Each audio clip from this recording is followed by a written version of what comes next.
तुम आए तो मुझे याद दिल में आजान निकला।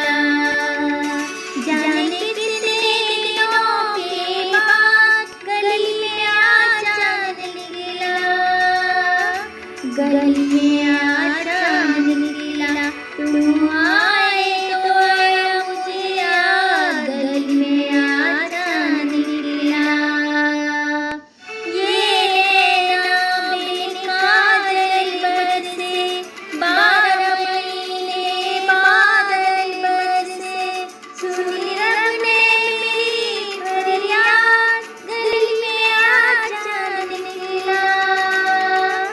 गली में